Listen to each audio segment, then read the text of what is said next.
Hi everyone, my name is Steph, this is the Novelty Corner and welcome back to my channel and welcome to my kids review wrap up for September. This is going up a little bit later than I would normally have it go up just because of the timing of other videos.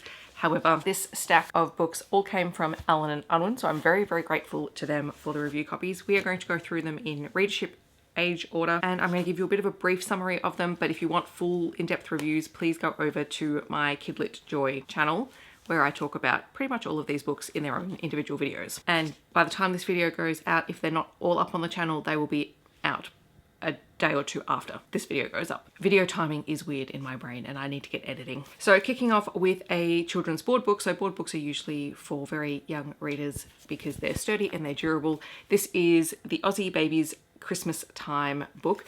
I have read a couple of books in this series, including Dinner Time and Bedtime. There is a bath time one that I probably need to find and track down for my niece, who will be inheriting this book. These books are really gorgeous because they take common things that very small children are engaged in, and then they list all the different elements of it. So in this case, it's Christmas time. So this is obviously for families that celebrate Christmas, and you go through and you find and see all of the different things that might come out during Christmas time. So it's a great way to learn vocabulary. It's very quick and easy to read. So, you know, attention spans of very small children vary with books. So this has a lot of mileage, and because it's a board book, it's sturdy and it can be thrown around or chewed on. Not that we want them chewing on books, but you know, they do. Then we have some picture books. I'm going to start with Shibu's Tale by Tess Thomas and Kamwei Fong. This is a really gorgeous book all about feelings. So this is Shibu, and Shibu's tale is very expressive, and throughout the course of the book we learn a lot more about how Shibu is feeling in different circumstances based on the way that their tale reacts. So it's a really gorgeous book for anyone who wants to open up a discussion around feelings and emotions with their kids.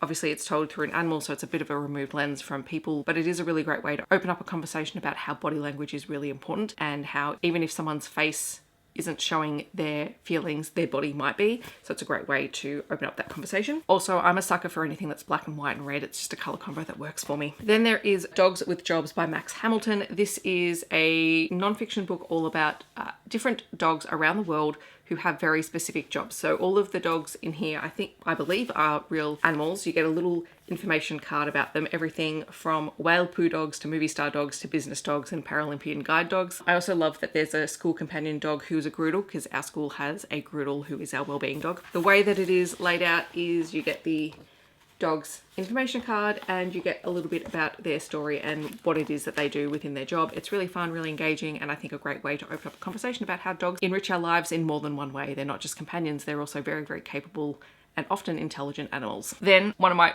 favorite picture book series is coming to an end with this book. It is Dreaming by Adam Goodes, Ellie, Laing and David Hardy. This is part of their Welcome to Our Country series.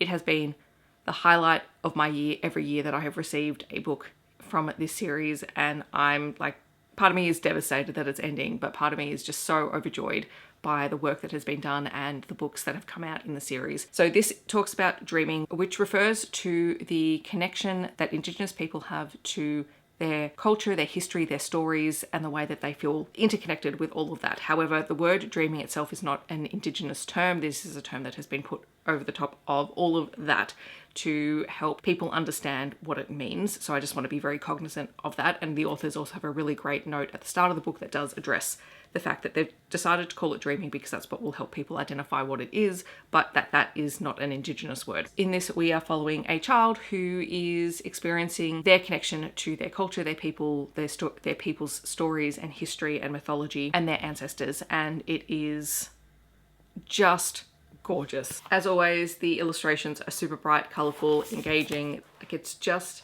a really beautiful way to connect to Indigenous culture, both for Indigenous and non-Indigenous Australians, and I think it's a really great book to help families understand the importance of Indigenous Australians in order to help their children understand the importance of Indigenous First Nations people and culture and history and stories in Australia. So I love this book. I'm sad. I hope that these guys do another collaboration at some point, but this series is honestly, I talk about a lot about my favorite books and I have a lot of favorite kids books, but that series itself as a collective is my all-time favorite. Then we move into some middle fiction, and I have Runt and the Diabolical Dognapping by Craig Silvey. This is the follow-up to Runt, which came out a couple of years ago. Runt was the story of Annie Shearer and a little dog that they find called Runt, who enter into a competition in order to help save Annie's family's farm.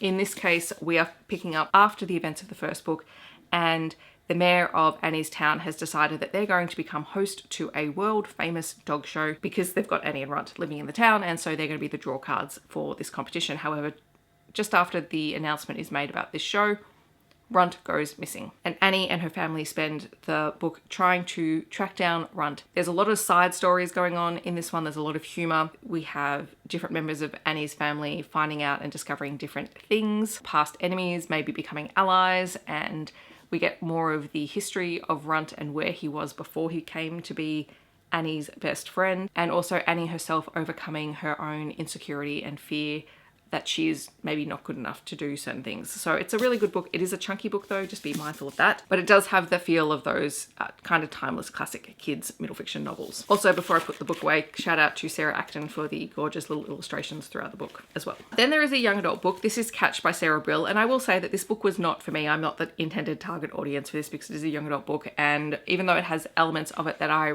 was really intrigued by, the execution of it probably left me with more questions than not. However, I can understand why a young adult audience would enjoy this, particularly one that's kind of maybe in the younger middle end of YA reading. So this is the story of Beth, who is 16. She's done some growing. She's now quite tall. Her legs are quite long. She's stronger than she's ever been before, and she has this compulsion to catch people who are falling from great heights. She catches kids who are falling out of trees and adults who are falling off buildings or potentially walking off the ledge of buildings, so be mindful of that. But she doesn't know how or why she's able to do this. Like, she literally begins to feel incredibly nauseous when an event is about to happen, and she needs to get herself to that location. And at first she only confides in her best friend, and then she begins to confide in her family, etc. And they begin to support her in this quest to help catch these people, which does put strain on her schoolwork and also her commitment to the basketball team this year, and also her budding relationship with Etienne, the boy next door. Now, I'll say the reason it didn't work for me is because as an adult reader, I wanted some explanations. And I know you don't need to have 100% explanations in books. I will always say that sometimes a little bit of mystery works, but there was too much mystery in this for me because nothing was explained. As an adult reader of speculative and science fiction kind of books, I like to have more information. But as a young adult reader, would I have enjoyed this? Probably. But that was before I got into things where I would get a lot of explanation, and that's where my standard is now. So didn't work for me, but I can understand why it would for others. The other side plot in this story is that Beth's older sister, who is only a year older than her in year 12, so 18 years old, is pregnant through the course of the book and has a baby and is determined to have the baby and raise the baby, which is kind of an underlying plot. There's a little bit of conflict there between her and her boyfriend's mother. So just be mindful of that. And then a kids non-fiction book is There's a Prawn in Parliament House, The Kid's Guide to Australia's Amazing Democracy by Annabel, Crabb, and illustrated by First Dog on the Moon. There is actually a prawn in Parliament House. It's set in one of the stones in one of the steps there. And this book is quite literally an information book all about Australia's government, Parliament. It talks a lot about how Parliament is organised, the different people who work there. There's a big map of Parliament House in Canberra. It goes through how laws are made, the history of how Parliament came to be. It goes through how you vote and the importance of that and how your votes are distributed, because we have a preferential voting system. And so it goes through how and why that works and why it's so important for us in Australia. Like, it is ridiculously in-depth, and I knew most of the information in here, but there were still bits and pieces and I'm like, oh, okay, that makes sense. So it was really informative for me as an adult, and it was written in a really fun and engaging way. So I would never pick up an adult information book about Parliament because that sounds dry as all get out, but this worked for me. So highly recommend this one. So those are all the kids review titles that Allen and Unwin sent me. So thank you again very much to them for the review copies. I always enjoy seeing what they send me, and I had a great time exploring a range of different readership categories, genres, and types of books. So in the description, I will leave a list of all of these books and a link to Allen and Unwin's website. So if you want to find out more information about the books, you absolutely can. Otherwise, in the comments, I would love for you to leave me a dog emoji to let me know that you're here. I hope that wherever you are in the world, you're staying safe and healthy, and I will see you in my next video. Thanks so much for watching. Bye everyone.